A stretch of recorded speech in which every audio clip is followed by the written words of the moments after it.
but instead saw everyone staying at home to protect each other. In years to come, let them say of us, when things were at their worst, we were at our best. Our country is making big demands of our healthcare staff and big demands of every single one of us.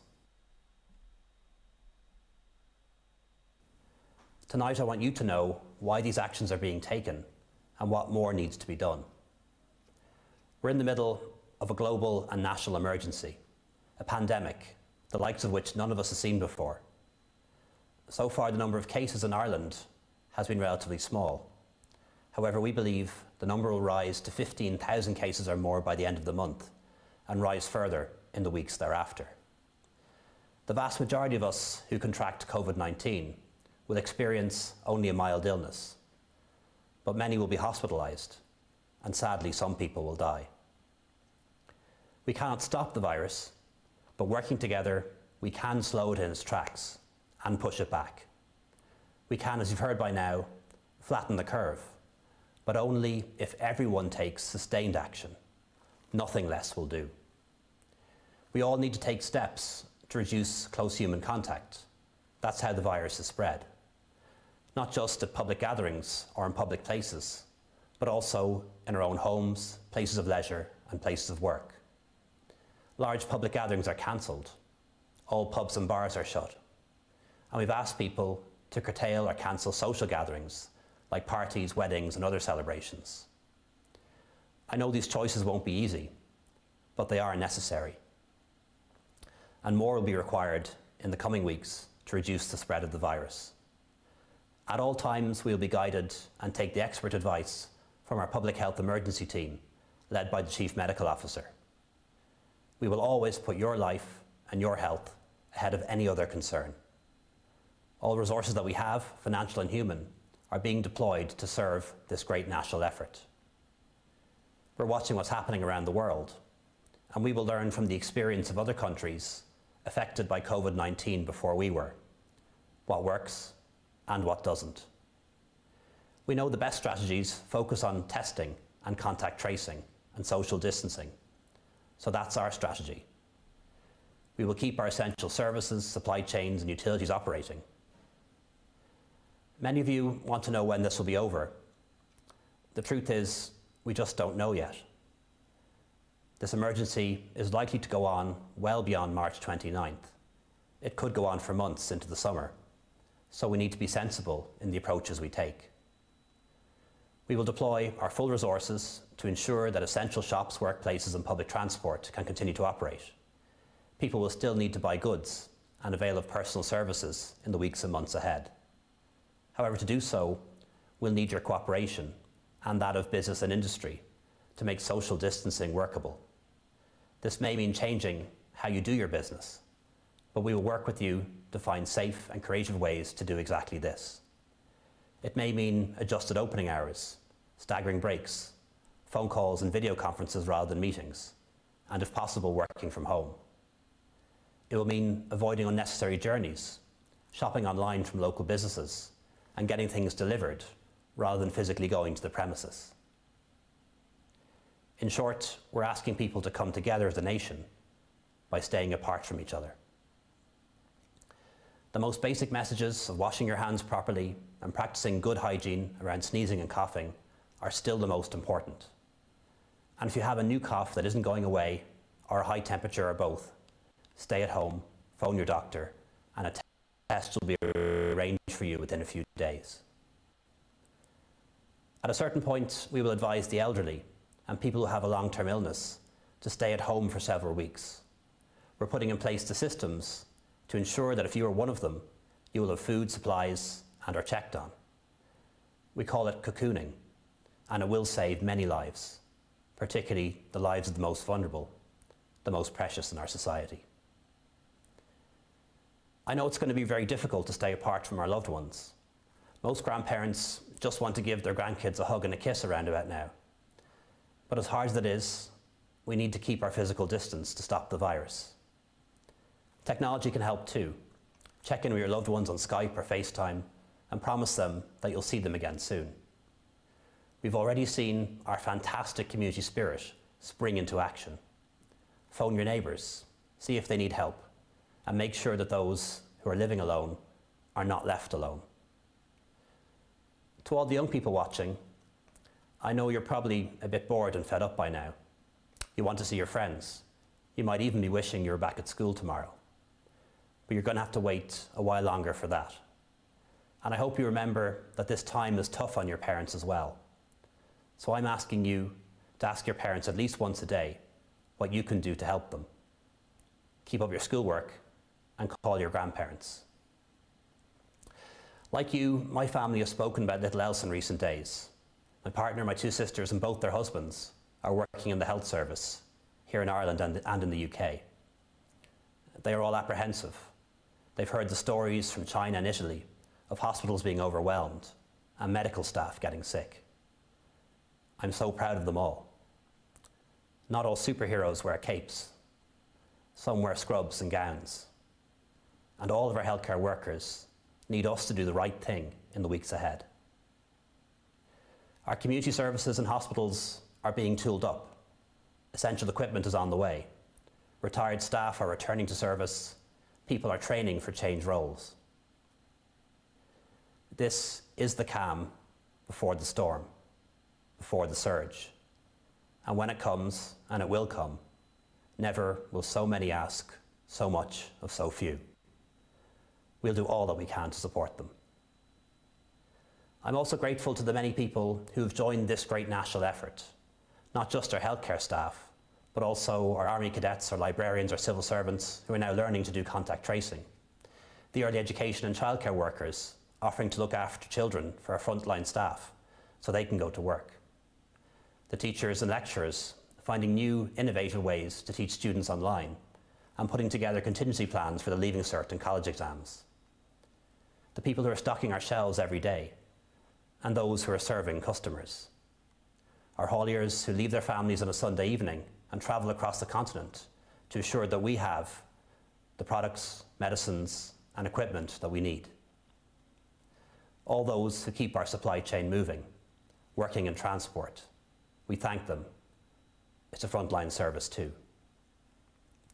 Our journalists and broadcasters who are helping us to inform and educate the public are all deserving of our respect and thanks. Coronavirus is already having a deep impact on jobs and economic activity, and will continue to do so. Some people watching will have seen their jobs lost, businesses closed, or working hours reduced. And more will be worried that it might happen to them too, especially as we don't know when the emergency will end. I know this is causing huge stress and anxiety to you and your families, on top of the fear of the virus. While we don't have all the answers now, we are doing and will do all we can to help you through the time ahead. You'll receive income support as quickly and efficiently as possible. And when we're through the worst, we will get people back to work and get businesses open again. Everyone in our society must show solidarity at this time of national sacrifice. For those who've lost their jobs and had their incomes reduced, there will be help and understanding from those who can give it, particularly the banks, government bodies, and utilities. We went into this crisis with a strong economy and the public finances in good order. We have the capacity and credit rating to borrow billions if we need to, and I'm confident that our economy will bounce back. But the damage will be significant and lasting. The bill will be enormous, and it may take years to pay it. The government has already signed off on a €3 billion package for health, social welfare and business, and will take further action as needed. Tonight I know many of you are feeling scared and overwhelmed. That's a normal reaction, but we will get through this, and we will prevail. We need to halt the spread of the virus, but we also need to halt the spread of fear. So please rely only on information from trusted sources, from government, the HSE, the World Health Organization, and from the national media. Please don't forward or share messages that are from other unreliable sources. So much harm has already been caused by those messages, and we must insulate our communities and the most vulnerable from the contagion of fear. Fear is a virus in itself. Please take regular breaks from watching the news and media and consuming social media, constantly scrolling on your phone, or obsessively following the latest developments isn't good for anyone. Look after your mental health and well-being, as well as your physical health. Tonight, on our national holiday, I want to send a message around the world. We are in this together. To the people of China, Spain and Italy, who've suffered untold heartbreak and loss, we are with you. To everyone who's lost a loved one to this virus, we are with you. To all those living in the shadow of what is to come, we are with you. Viruses pay no attention to borders, race, nationality or gender. They are the shared enemy of all humanity. And so it will be a shared enterprise of all humanity that finds a treatment and a vaccine that protects us. Tonight I send a message of friendship and of hope from Ireland to everyone around the world. Lá éile pórig honadíomh, EOI.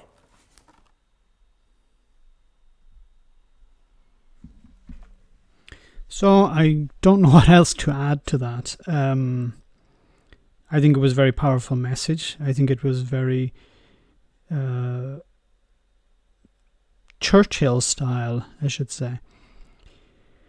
I think it was important to say these things. It was important to talk about the reality on the ground at the moment, to thank the emergency services, frontline staff, and to also to encourage community spirit, to encourage ordinary people to work together, because that's what's necessary. I see it somewhat similar to the Prime Minister here in Italy. His speech was somewhat similar to Leo Varadkar's. And I think it's important that at this moment that leaders, country leaders, explain to people in real terms what's going to happen. Not sugarcoat things, not lie to the public, not try to blame someone else, but to accept what the situation is, say that we have to deal with it together, but we're not going to get defeated. We're going to overcome this.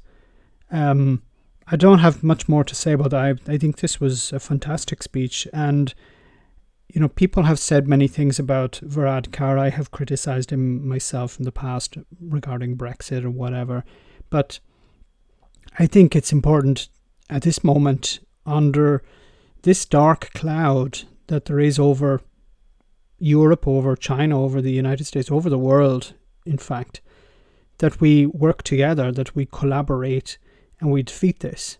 I think we can do it if we work together. We need to share information, share resources. Something I was blown away by was recently here in Italy, we received a plane load of specialists from China who brought over equipment, masks, special suits, protection suits, and expertise to help the Italian state, help the Italian National Health Service deal with this problem. So this was, you know, it wasn't something necessary for the Chinese to do, but they felt a sense of friendship is the word that I can just think of. A sense of friendship towards the Italians, understanding that they're going through what we went through as Chinese before that. And I think this is a great collaboration. I think it's going to continue. I think once the situation improves here, I hope specialists from Italy will travel around the world and share the knowledge, share the experience that they've gained through this. It's going to take a long time. You know, we're expecting it to pass in a couple of weeks, but it's not going to be the case. It's going to go on for months or maybe even years. And that's all I really have to say. I think I have to thank Varadkar for this. I think it was a very powerful speech, and it's been well taken by the public. Sorry, I'm not making a lot of sense here. I'm quite moved actually by this speech. I think it's what the people needed to hear, and it's I hope it's emulated in other countries as the virus creeps around the world.